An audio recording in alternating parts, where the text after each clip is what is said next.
নমস্কার বন্ধুরা, আজকে ডিম রান্না হবে টমেটো আর আলু দিয়ে। এখানে পেঁয়াজ রসুন নিয়েছি, এখানে মরিচের গুঁড়ি, হলুদের গুঁড়ি, লবণ, গরম মশলা, জিরা গুঁড়ি, ধনের গুঁড়ি, কাঁচামরিচ, জল, তেল এখানে করে দিয়ে দিয়েছি। করে গরম হয়ে গেছে, চুলা ধরিয়ে দিয়েছি। এখন 1 টেবিল চামচ তেল দিয়ে ডিমটাকে ভেজে নেব হালকা করে।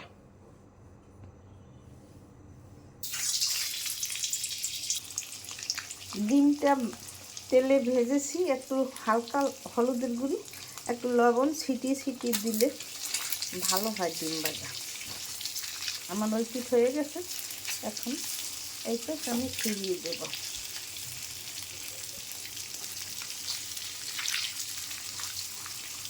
ডিম ভাজা তুলে আমি টমেটো আর আলু দিয়ে দেবো।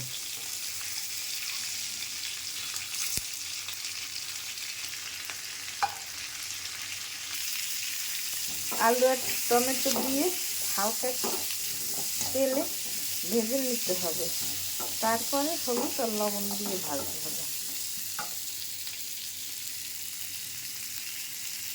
এখন আধা চামচ হলুদের গুঁড়ি,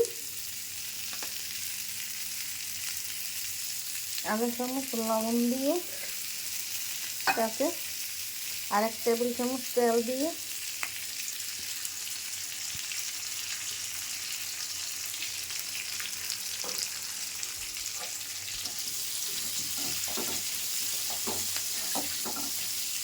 ভালো করে ভেজে নিতে হবে।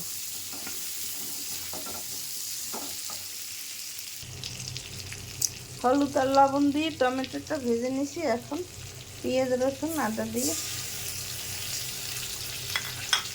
ভেজে নিতে হবে, আর মধ্যে কাঁচামরিচ ভেঙে দেব।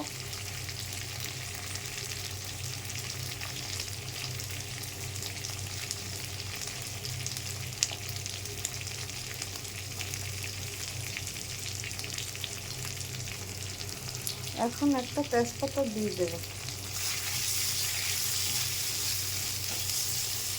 আমার পেঁয়াজ রসুন আদা দিয়ে টমেটো আর আলু ভাজা তৈরি হয়ে গেছে।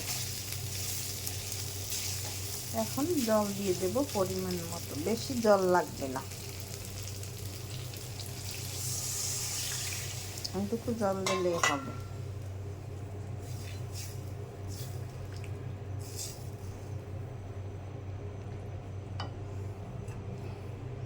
এই মশলাটা এখন দিয়ে দেব। ডিম পরে দেব উঠানের আগে।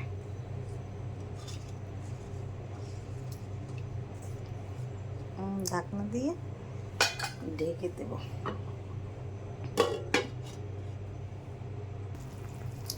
আলু টমেটো সেদ্ধ হয়ে গেছে, এখন ডিম দেব। ডিমে একটু সময় জাল দিয়ে তারপর নামিয়ে নেব।